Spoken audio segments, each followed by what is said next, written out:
आज की इस वीडियो में हम बात करेंगे सीएए क्या है, सीएए के नियम लागू होने से किस पर क्या असर होगा, भारत के मुसलमानों को किस बात का डर है, सीएए के तहत नागरिकता पाने के लिए क्या करना होगा, सीएए का विरोध कौन कर रहा है और क्यों, सीएए में मुसलमानों को क्यों नहीं शामिल किया गया, क्या सीएए के खिलाफ फिर विरोध प्रदर्शन शुरू होंगे। तो चलिए वीडियो को शुरू करते हैं। पाकिस्तान, अफगानिस्तान और बांग्लादेश के गैर मुस्लिम शरणार्थियों को नागरिकता देने वाला कानून आज से पूरे देश में लागू हो गया। 12 दिसंबर 2019 को राष्ट्रपति ने नागरिकता संशोधन कानून को मंजूरी दी थी। 6 महीने के भीतर नियम बनाकर इसे लागू करना था, लेकिन 4 साल और 8 एक्सटेंशन के बाद 11 मार्च को सरकार ने इसका नोटिफिकेशन जारी कर दिया। सीएए का नियम लागू करने से किस पर क्या असर होगा। शरणार्थियों पर कोई हिंदू, सिख, बौद्ध, जैन, पारसी और ईसाई जो अफगानिस्तान, बांग्लादेश और पाकिस्तान से 31 दिसंबर 2014 से पहले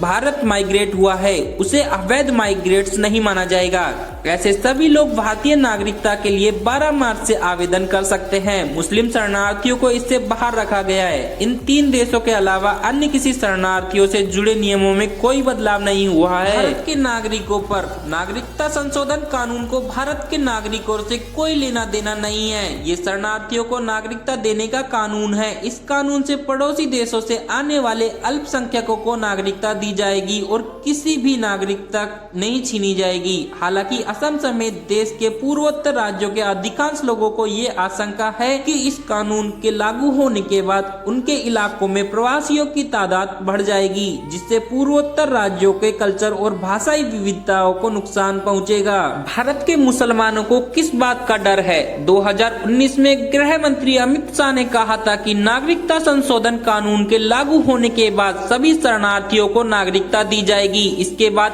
एनआरसी यानी नेशनल रजिस्टर ऑफ सिटीजनशिप लाया जाएगा। एनआरसी के जरिए भारत में अवैध रूप से रह रहे विदेशी नागरिकों की पहचान की जाएगी। देश की नागरिकता साबित करने के लिए किसी भी व्यक्ति को कुछ शर्तों को पूरा करना होगा या जरूरी दस्तावेज पेश करने होंगे। मुस्लिम समुदाय के बड़े तबके का मानना है कि सीएए लागू होने के बाद एनआरसी को लाया जाएगा, जो मुस्लिम समुदाय की नागरिकता को लेकर संकट पैदा करेगा। सीएए के तहत नागरिकता पाने के लिए क्या करना होगा। सरकार ने पूरी प्रक्रिया को ऑनलाइन बनाया है। बताया जा रहा है कि www.indiancitizenshiponline.nic.in पर अप्लाई किया जा सकता है। हालांकि वेबसाइट में अभी तक सीएए के एप्लीकेशन का कोई लिंक नहीं एक्टिव हुआ। 31,313 लोग इस कानून के जरिए नागरिकता हासिल करने के योग्य होंगे। जनवरी 2019 में संयुक्त संसदीय समिति ने अपनी रिपोर्ट में बताया था कि 31 दिसंबर 2014 तक भारत, पाकिस्तान और बांग्लादेश से 31,313 गैर मुस्लिमों ने भारत में शरण ली थी। आवेदकों को वह साल बताना होगा जब उन्होंने दस्तावेज के बिना भारत में प्रवेश किया था। उनसे कोई दस्तावेज नहीं मांगा जाएगा। गृह मंत्रालय जांच करेगा और उन्हें नागरिकता दी जाएगी। सीएए का विरोध कौन कर रहा है और क्यों। 2019 में सीएए पारित हुआ, जिसके बाद से इसका विरोध शुरू हो गया। जामिया मिल्लिया इस्लामिया से शाहीन बाग तक, लखनऊ से असम तक हिंसक विरोध प्रदर्शन में कई लोगों को जान भी गंवानी पड़ी। विरोध करने वालों में 2 तरह के लोग थे।